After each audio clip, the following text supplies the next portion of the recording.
Welcome back to the channel and welcome back to another UFC fight prediction video. In this video, we'll be predicting the full card of fights for UFC Fight Night, Song versus Gutierrez. Before we get into the predictions, we're going to do a quick recap of last week's card. And yeah, get right into it. So last week's card, I think I went 7-5. It was a very rough start. I think I went like 2-4, 2-5 or something on the prelims or something like that. Or I think it was 2-4 on the prelims. And then I wrapped out, I think I went 5-1 on the main card. So I think that's about it. But I don't know if the math's mathing, but yeah, I had 7 wins, 5 losses. And yeah, rough prelims, great main card. Just 1 loss on the main card. The parlay went 2-4 on the parlay, so that didn't hit. But I know where I went wrong with that one. Put too much investment into fighters that hadn't really done much or hadn't accomplished much.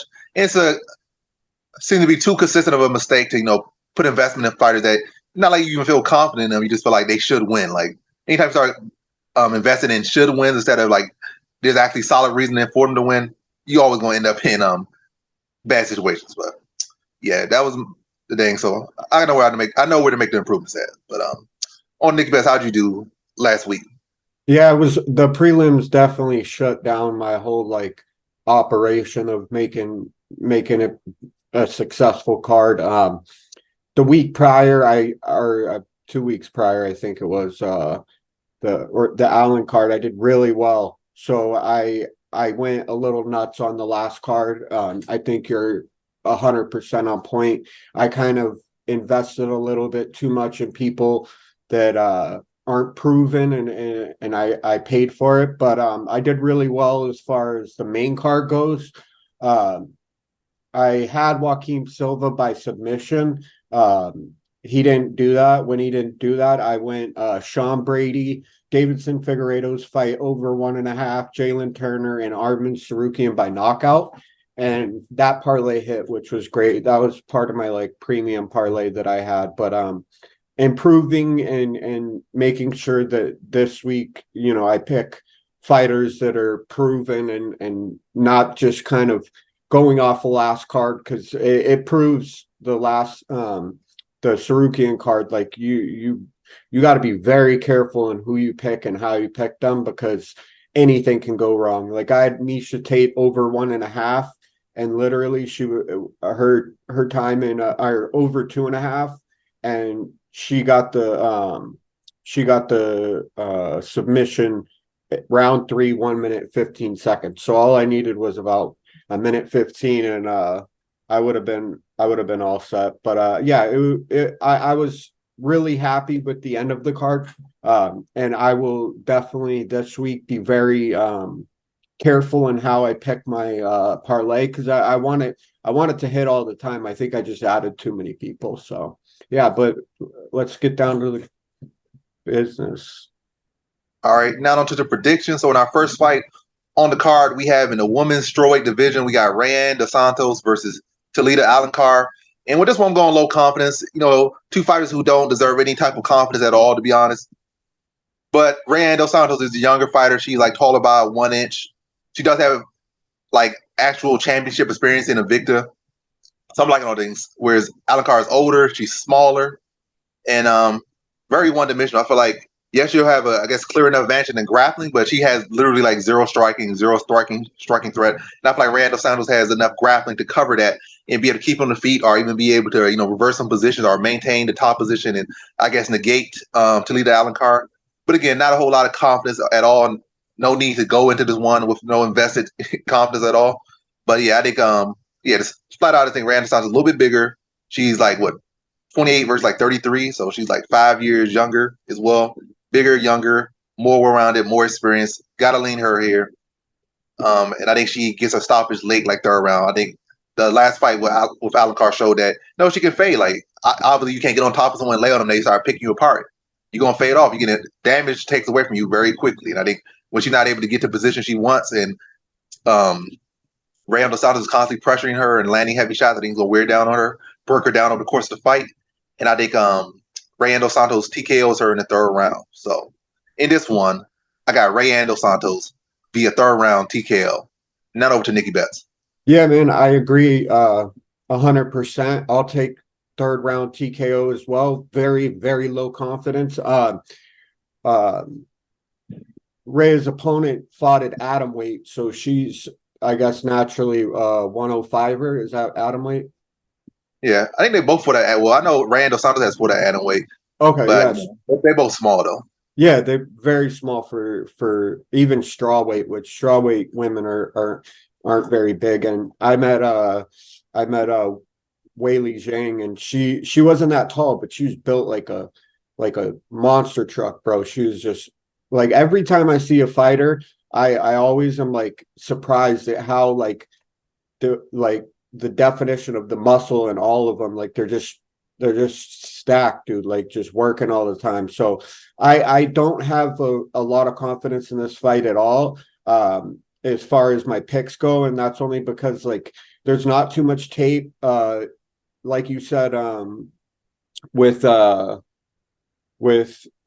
Carr, that she's good at grappling, but she's like, when I saw her a couple fights, like she just kind of struck, like um scrapped it out on the feet mostly. So I didn't really get to see anything other than that. Um, their average fight time is both 15 minutes, so I might sprinkle a little something on the over 1.5. I will definitely not put it in my parlay this week, but yeah. So in this one, I got very low confidence Ryan to beat Alan Carr, and I'll say third round TKO. All right, cool. Now to our next one. We have in the flyweight division, we got flyweight division, we got Tatsuro Taira versus Carlos Hernandez. And how I feel about this one right here is I'm going high confidence Tatsuro Taira to beat Carlos Hernandez. I think Carlos Hernandez showed much improvement in his last fight, but was it over any decent competition? It was not. I think Tatsuro Taira will be to exploit the lack of wrestling defense that Carlos Hernandez has. I think Taira will have a huge grappling advantage, huge talent advantage in this one. And I think he'll be taking to the ground, probably wear him down the first round, tap him out the second round. But yeah, Hernandez, I think he'll do better than I expect a little bit. I think he'll hold a good account for himself, but I think the result will be inevitable. I think he is taken down.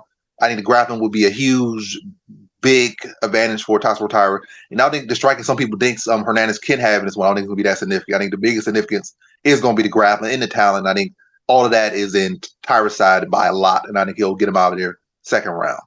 So in this one, I have Tatsuro Taira via second round submission. Now over to Nikki Betts. Yeah, this is a fight that I love. I like Tatsuro Taira. I've become a fan of him. I think Carlos Hernandez is ever improving since his Contender Series fight that I saw. I think he's an up and coming talent who, they're feeding him to Taira to try to boost his resume as far as like beating solid opponents, because I definitely think Carlos Hernandez is solid. I think that he's, a tough individual, but I just think the probably the ability for Tatsuro Taira in his in like his star, he's a talent, man. He's just like, every time you watch him you see something new. So I'm gonna sprinkle some money on Tatsuro Taira by submission, but I probably will put him in my parlay this week because I feel very heavily that he will be able to overcome anything that Carlos Hernandez tries to dish out. But yeah, I got a medium to high confidence in Tatsuro Taira by submission. All right, cool. Now to our next one. We have in the women's bantamweight division, we got Stephanie Egger versus Luana Santos. And how I feel about this one right here. I think I got average confidence or low confidence. By the way, I'd say average. Average confidence, Luana Santos to beat Stephanie Egger. Luana Santos is young. Egger is still pretty decent, but I kind of see Egger on the downtrend a bit. I think both her last losses have come out submission. And I feel like Luana Santos is well-rounded enough to, be able to press her on the feet, then, give her some headaches on the ground as well.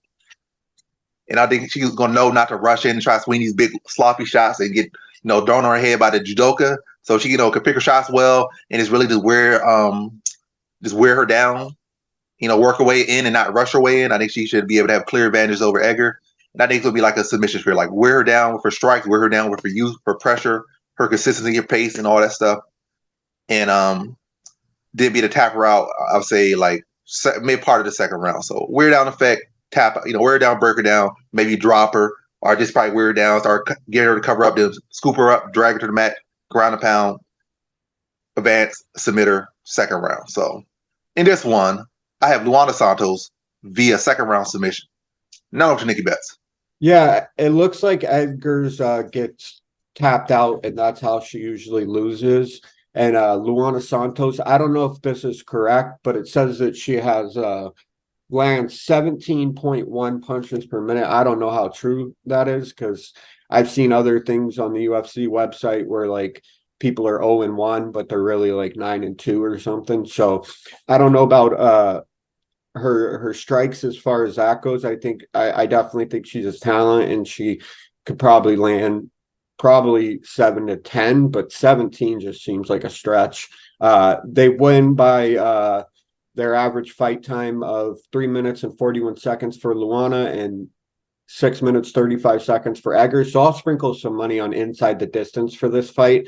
I'll play it safe. I got a medium confidence in Luana, but I also think Stephanie can be dangerous at times, and if she gets some momentum, she could definitely turn the fight, in her favor. The Cody Brundage thing, man, that really got to me. I'm like, man, I can't predict anything that I don't 1,000% believe in, and I believe Luana Santos wins this, but I think Stephanie Edgar could definitely give her a hard time when it comes to finishing her.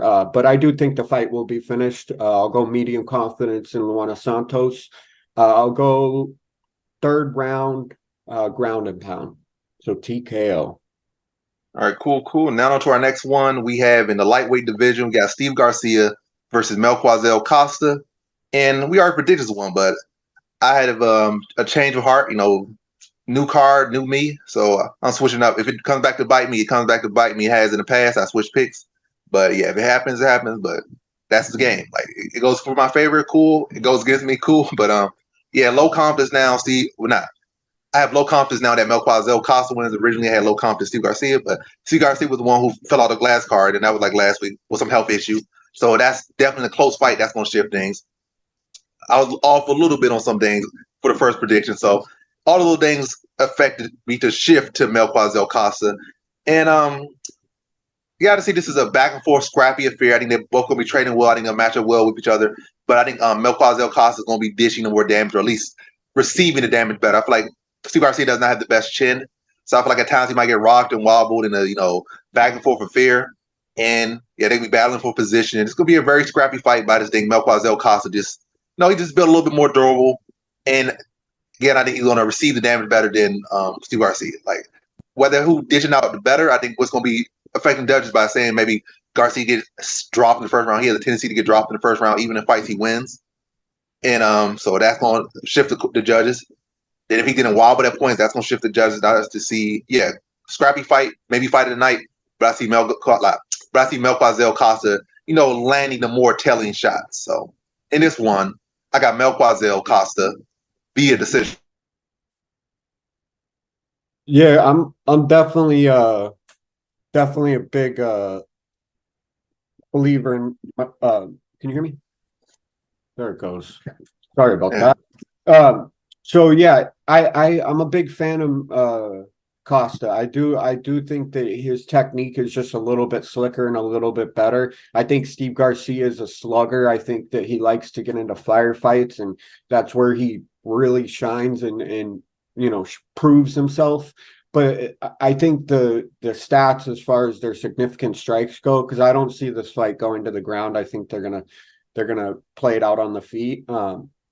Steve Garcia lands 4.85 shots per minute, and Costa lands 5.11. So I think it's just a little bit better. Absorbed per minute, 2.53 for Costa and 2.61 for Garcia. So I think this is going to be a point fight where they're going to try to get as many points on the board and win it that way. I don't see Costa getting knocked out. I do see Steve Garcia being a terror on the feet, but I think Costa can get it done if he uses the technique that I've seen in the past and just does a little bit better than Steve Garcia.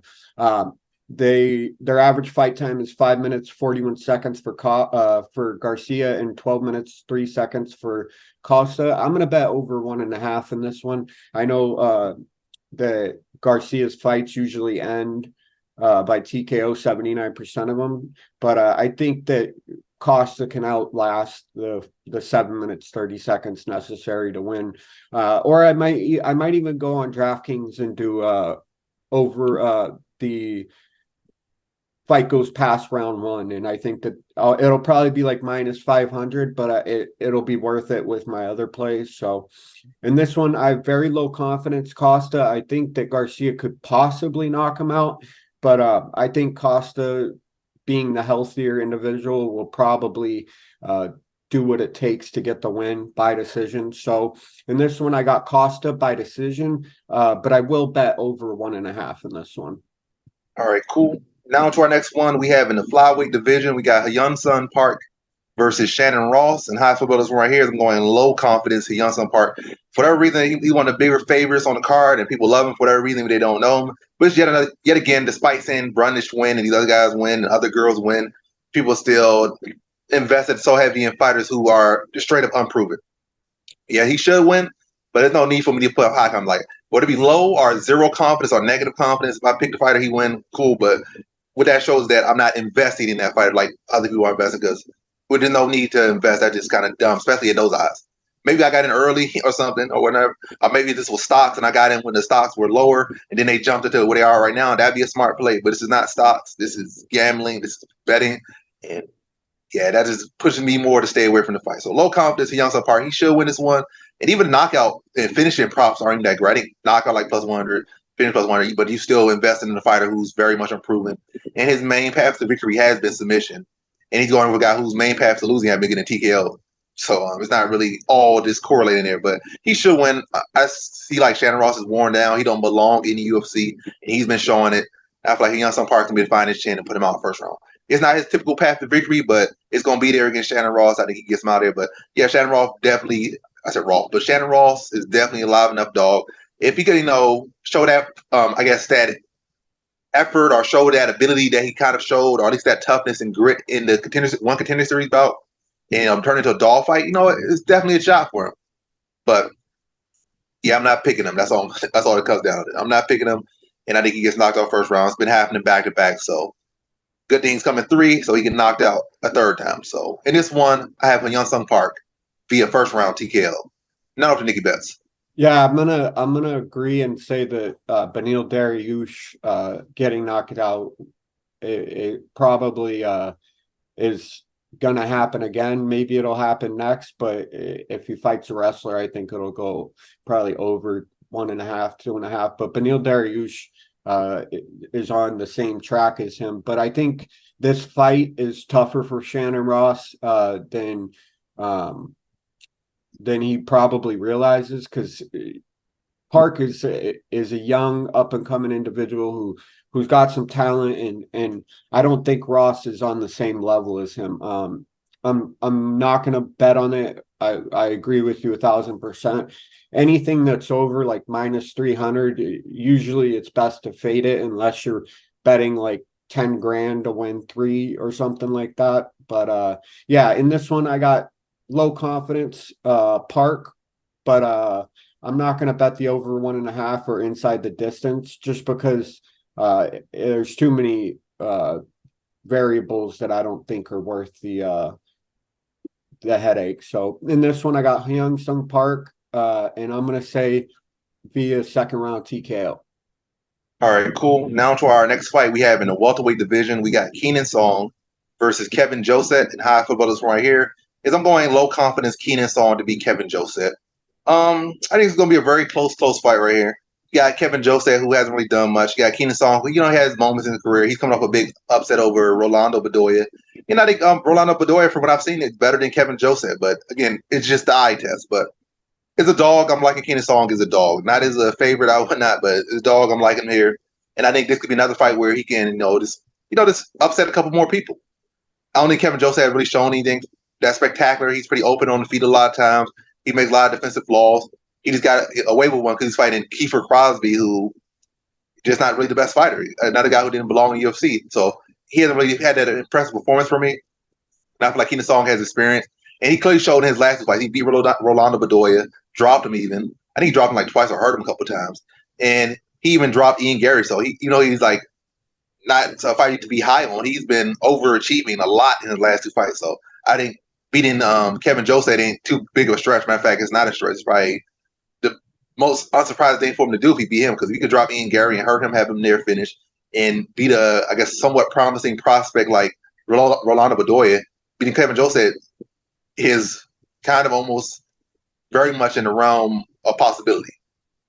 So, yeah, and that's why I think Keenan Song is going to be use his experience. He's going to land the heavier shots, use that fight experience to pull off a victory over Kevin Joseph. I think it's close, but I think Keenan Song is going to win the important minutes. So when he needs a drop, or he needs to hurt his opponent, or he needs to uptick his output or do something significant, he's going to do. Whereas Kevin Joseph, still green as far as UFC.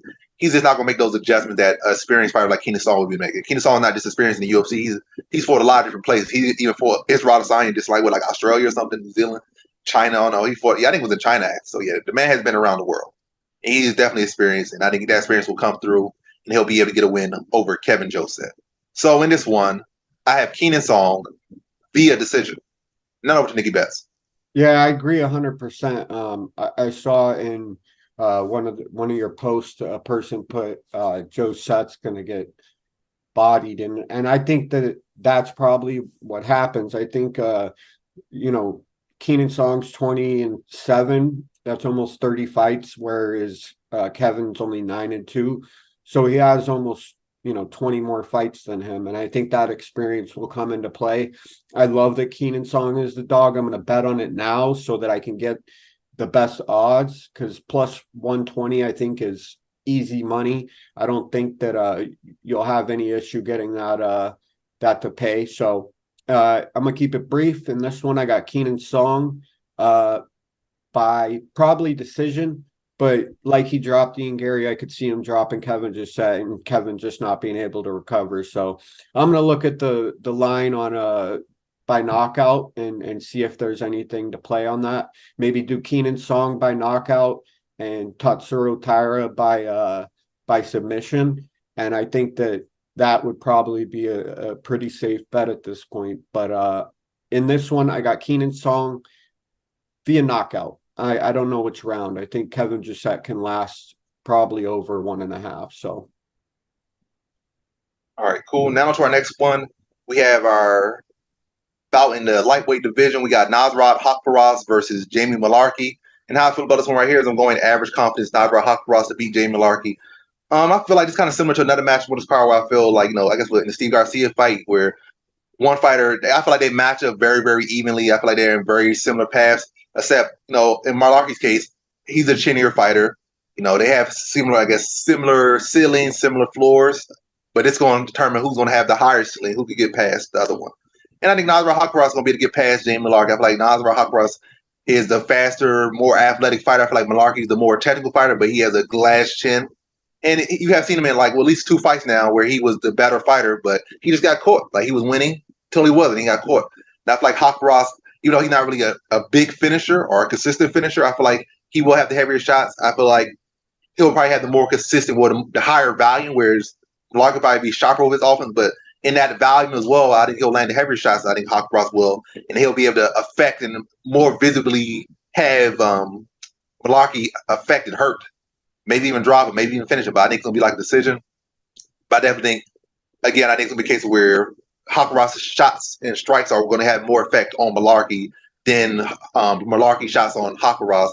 And the judges are going to see that. So it'll be a close fight already. Maybe, I think, in my honest view, I think Mullarkey's going to land more shots probably over the course of 3 rounds, probably 10 more significant shots, maybe 15, maybe. But I think Haqparast, if any drops will happen, I think Haqparast will be the one having the drops. And as far as the one getting wobbled, it's going to be it's going to be Mullarkey. And the judges are going to see that. So they're going to choose damage over volume. And Haqparast probably will be the one pressuring, especially when he hurts him. So he's probably going to be looking good, throwing teeps, working behind the jab, looking real smooth and technical. Then get hit, wobble, go on the defensive. And the judges are going to see that every round, or at least enough rounds. And that's going to be enough to edge it to Haqparast. So In this one, I have Nasrat Haqparast via decision. Now over to Nikki Betts. I think it was beautifully put. Steve Garcia versus Costa, Nasrat versus Jamie Malarkey. I think you're absolutely right. They're on the same level as far as their talents go and their ability to win. And they're when they lose, it's still a tough fight for each person. So I definitely I'm leaning Nasrat in this one. I do like Jamie Malarkey. I do think you're right though that his ability to take huge shots is probably going to be his demise in this fight. I think it'll still be very close.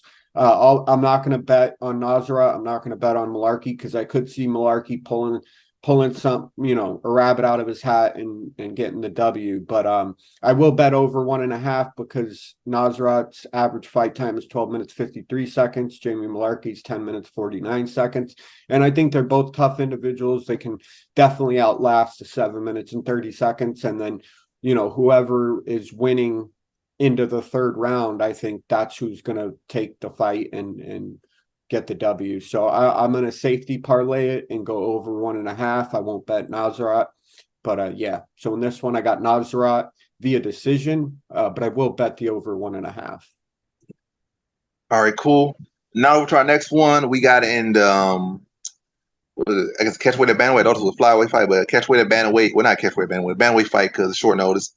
We got Suma Durji versus Tim Elliott, and wait a sec. I'm trying to think about this one. They typically flyweight. Sorry, not yeah, they typically flyweight. But yeah. So how I feel about this one right here is I'm going average confidence Tim Elliott, but it's clearly a couple of factors, or maybe a lot of factors, that make this fight a little bit weird. I feel like if this was a full training camp for both guys, Tim Elliott would probably be like a high confident fighter here. But the fact that he's coming off the couch with like 2 training camps, that does shift things. So it's like average. And, almost kind of makes me want to not bet on it. But yeah, almost kind of make me not want to bet on it. But yeah, I think he's the better fighter. I think Suma Durji has historically not looked the best when taking down opponent's back. I know training for Alan Nascimento, that's probably going to be a little bit better, but Alan Nascimento doesn't have the best wrestling, so I feel like Tim Elliott will be able to have a better success with getting him to the ground, controlling him than Nascimento would. Nascimento, probably has a better chance of tapping out Mudurji. So, yeah, I just think the style was going to play. I think the training camp for Nascimento will help Mudurji in surviving, Sue Mudurji in surviving on the ground with Elliott, but I still think he'll be giving up takedowns a lot. I think Tim Elliott will be able to put a wrestling ground on him. And still coming off the couch, I think Tim Elliott is always a gamer. I've never seen Tim Elliott come in a fight and just look like he has no cardio, even when he comes in on short notice. So, yes, he's getting older, yes, and that, but I think this is a good stylistic match for him to win. And, yeah, I think he can go out there, wrestle, and grind him out for 15 minutes. So that's what I think will happen. So, in this one, I have Tim Elliott via decision. Not over to Nikki Betts. Yeah, short notice fights for me are always leaving too many question marks to really get invested to pick someone, unless it's like Hamzat versus Kevin Holland, which like you just see the way Hamzat takes people down and just holds them down, and Kevin is more of a scrapper, and he's got great BJJ, but not on that level, you know what I mean? So I wouldn't bet this one. I will enjoy watching it because I like Tim Elliott. He's a grinder. And I want to see if Suma Durji can, move up in the rankings, because Tim Elliott's 11 and he's 12. So I think it's going to be a fun, exciting fight, but I'm not betting this either way. I'll go low confidence Tim Elliott. All right, cool. Now to our co-main event, we have in the light heavyweight division, we got Anthony Smith versus Khalil Roundtree Jr. And how I feel about this one right here is I'm going average confidence Khalil Roundtree Jr. to beat Anthony Smith. I feel like Smith just not really as motivated as he should be at this point. And also, I don't feel like, unlike Ryan Spann, when he sees blood, I don't think Khalil Roundtree is going to let up. I definitely think the biggest X factor against Khalil Roundtree is his grappling. I wouldn't even say his mental IQ or his laps. I think his grappling. I feel like every time somebody has taken him down, I feel like he has just went from hero to zero, like real quick when he gets taken down. So I feel like that's a path for Smith. But when has Smith really ever? When's the last time Smith really took someone down, like Gustafsson, like in like the third, fourth round? That was a long time when that's when he was still motivated. Now I just feel like, I don't know, I just feel like he's complacent. I feel like he's got kind of the respect he wanted from the public. And now he lost that dog a bit. That chip on the shoulder kind of rusted up a little bit. on top of that, I think when he starts getting kicked with heavy leg kicks, he just starts to go in the fetal position. He doesn't even try to fight no more. Like he just starts pulling guard and just, it looks very pathetic, just to say it quite bluntly. And I think Khalil Roundtree Jr., I think he's riding some good momentum. And, even the stuff like that, he probably should lose. He's getting decisions like over Dustin Jacoby and stuff. So I just think it's a case where it's just his time right now. He's kind of growing to himself. I'm not saying he's going to be the next great champion or nothing. No, but I do think he's in his time to get a wins over guys like Anthony Smith, who kind of not all the way there right now. So I think Roundtree Jr. come out with a lot of heat, blast the legs of Anthony Smith. Anthony Smith probably going to try to clinch up desperately after getting kicked in the legs and wearing some power. But it's going to be a little bit too late. Probably going to run into elbows, knees, get flung around a little bit. Then Roundtree's going to unleash on him. Just keep teeing off on him, keep blasting him. He's going to be on fetal position on the ground like he does, probably having one hand on the ground, get kicked in the chest, then curl up, and then probably get hit with some hammer fists. It's going to be another brutal first-round TKO win for Khalil Roundtree Jr. But I guess the safe thing in this one is in the distance, because when Roundtree typically gets taken down, he does get finished. So in the distance, our unders could be good here for both guys. So you just not feeling too sure. I think in the distance is a good one here. And if Roundtree sees Smith doing that pathetic stuff that he does at times when he's not locked in, Roundtree Jr. ain't gonna let him off. He's gonna put him away. So I think either way, this fight is in the distance. But I'm saying first round for Roundtree. So in this one, I have Khalil Roundtree Jr. via first round TKO. Not over to Nicky Betts. Yeah, I think Anthony Smith is tough, man. All those leg kicks and the picking apart that happened in his last fight, I think it definitely has an effect on him. Now that he's a UFC commentator, he's getting paid good money to show up and be on TV without getting hurt. He's a very intelligent guy, very methodical, and I've watched a couple documentaries where he or maybe vlogs that he did, and I have a lot of respect for him. I think you're right. The Khalil Roundtree train is moving, and Anthony Smith is probably going to lose this fight. I will bet over 1.5, and I will bet under 1.5, because I think that there's probably some money to be made both ways. I do that sometimes. I do pick one way and the other for certain fights, because I think that Anthony Smith can outlast the barrage that Khalil will put on him in the beginning, and then eventually he'll grow tired of it and probably end up, paying for it and losing. So in this one, I got very low confidence in Khalil Roundtree, just because I think Anthony Smith can do spectacular things when he tries. And I think you're right, though. I think that his momentum isn't as high as Khalil Roundtree. So in this one, I got Khalil Roundtree via decision. All right, decision. All right. I skipped over one. So next one we have in the middleweight division, we have Andre Muniz versus Jun Young Park. And how I feel about this one right here is I'm going Park, average confidence to beat Andre Muniz. I just feel it really comes down to the first round and the grappling of Muniz. I feel like Muniz hasn't really shown much heart. Even in his very first debut, first fight, he showed the ability to take his opponent down. And he just was gassing and just desperado for takedown. So right there, he already showed you who he was. But then like performances against Hall and performances against Jacare, most importantly, shift you like, oh, this guy, he could change. He's going to be a contender at the very least. But then the Paul Craig fight and the Brendan Allen fight clearly showed, like, yeah, he's not that guy. But yeah, so first round, any type of like adversity in taking him out of the first round, I think he's for sure to lose after that point. So first round submission is definitely alive enough for Junior, not for Park, but for Muniz, because Park at points has shown questionable grappling early on, but I think he has definitely cleared that part of his game up, but it's still a concern. I think last I checked, submission was like plus 100, so you could hedge with like the plus 100. And Muniz on his side, he's been submitted his last 2 fights, so both these guys can hit submission, but at least you'll cover your back against Muniz pulling off an upset submission. But I think Park is solid enough. He's been working on his wrestling, so he can keep it on his feet. I think he's a much better striker. Muniz don't really show to be much of a fighter, more so just a desperado grappler, very limited. I think Park should be the pick apart on the feet.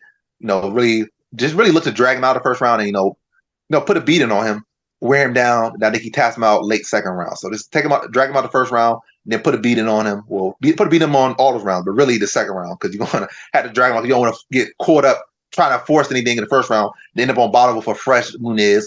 So kind of maintain your distance the first round, then go in the second round. He starts like really looking desperate and pathetic, put it on him, and tap him out second round. So In this one, I have Jun Young Park via second round submission. Not over to Nikki Betts. This is my wild card, man. I do think Jun Young Park's gonna tee off on him in the beginning, and it's gonna frustrate Muniz. But I'm gonna lean Muniz by submission. I think that that's a safe bet. I think I think it could definitely happen considering everything that happened this past weekend where we were just all over the place. I think this could be the one fight where Muniz is able to get it done. But I also will probably bet Jun Young Park. He's minus 170, which is beautiful. So if Muniz doesn't get the submission, I still win the bet. So in this one, I'll go low confidence Andre Muniz by submission via second round submission.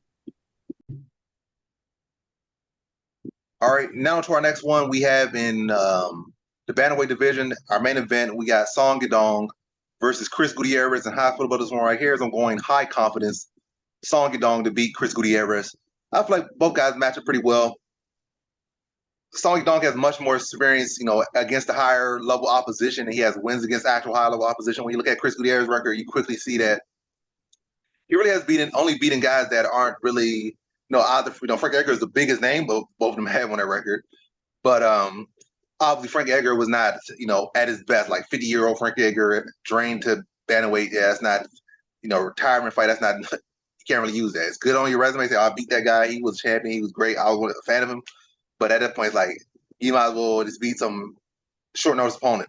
It's just a glorified short notice opponent from some dark leagues, but or some regional circuit. But yeah, he don't have the wins. Where I feel like Song Yadong has been in it with Marlon Vera, has been in it with just beat up, just finished Ricky Simone, who was on a hot streak in the weight class. So he has actual wins over legit contenders and guys that Marlon Vera getting a title shot now. So he has wins over legit guys. And the Marlon Vera win was 100 years ago now, but I don't know. Was that I think it was a decision for Song Yadong. But anyway, back to this one. Yeah, Song Yadong has the more relevant wins, has fought the better competition. I think that matches pretty well. I think where Song Yadong can have issues with fights is when people can mix up well, like Kyler Phillips did. But both these guys are just primarily strikers. Chris Gutierrez has never really shown no real offensive grappling, especially at no high level. So it's going to be a striking match. And Song Yadong, I felt he'd be the one that would surprise me with some wrestling, especially probably to mess with the kicks of Gutierrez. But all I see really is a striking matchup. And I think Song Yadong is faster, quicker, has heavier hands, more durable. And I think that experience will help him. I think he'll be able to. And also, nothing for Gutierrez. I think he gets lax in fights, even fights they should dominate. I feel like points he steps off the gas and gets lax. And now he has 2 more rounds to get lax and makes mistakes. But I don't think it needs those extra 2 rounds. I think he gets knocked out in the second round. I think he'll go out there feeling out. But I think Song Yadong will be able to time those kicks and punch him straight down the middle and just keep cracking him with that. And have Gutierrez, on the reactionary, and start second guessing his kicks. And once he starts second guessing those kicks, once he starts getting countered heavy, he'll start backing up. That's the thing. Song Yadong just gonna be on him, pressure him, keep teeing off on him, keep putting him on the back foot, and keep countering those kicks. And I think he wears him down and put him out late portion of the second round. So in this one, I have Song Yadong via second round TKO. Not over to Nikki Betts. Yeah, Chris Gutierrez is a beast. I at first wondered why they put him on this card because I knew about him, but I like I said, I only saw the Frankie Edgar fight and I think one other one. But he's a slick dude, man. He's got some real good feints. He knows how to dip in and out. But I think Song Yadong is just a more seasoned veteran. I think that's where the minus 370 comes into play. I think the fight with Marlon Vera definitely boosted his resume. I know, it didn't end how he would want, but I think that Song Yadong is a beast. I think he's up and coming. I think he's a fresh talent that's gonna come out and show some stuff. I know he trains at Team Alpha Male, so he has some pretty good coaches behind him, and Chris Gutierrez does too. I think he trains at Jackson Wink. I can't be 100% on that, but I thought I saw him in his corner. So he definitely is a skilled fighter. I think that he's going to pose a lot of problems for Song.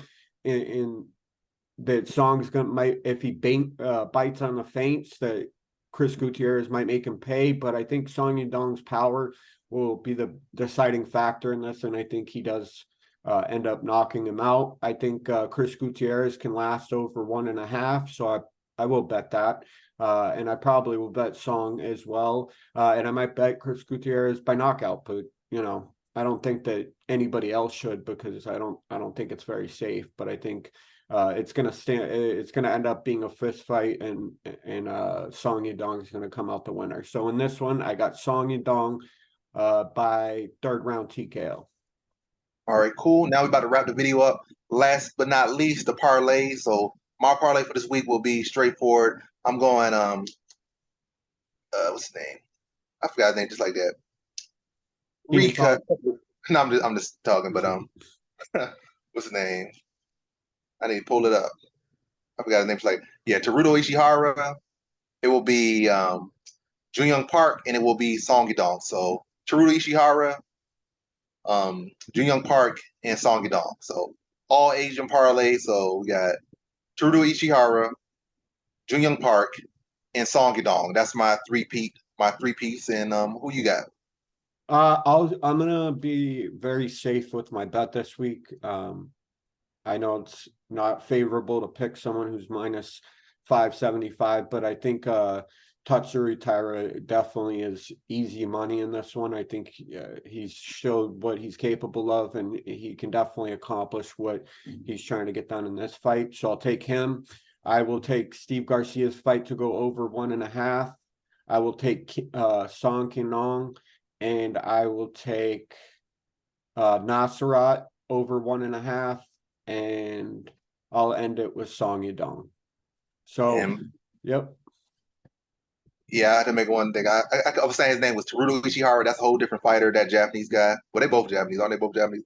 But Tatsuro Taira is a whole different fighter, much better fighter, actively in the UFC right now. But yeah, I don't know why the name is just messing with me right now. But yeah, Tatsuro Taira, Tatsuro Taira, Tatsuro Taira, not Teruto Ishihara, Tatsuro Taira, Tatsuro Taira, Tatsuro Taira, Tatsuro Taira. But yeah. So you gonna say more, or are you like that's your parlay? Say it one time. Yeah, I got you. So Tatsuro Taira, Steve Garcia's fight over 1.5. Sanan Kong. God, now I'm getting it. Song Kanon, Nasrat's fight over 1.5, and I will take Song Yadong. All right, cool. So that's the parlays, that's the predictions, and that's the video. Peace.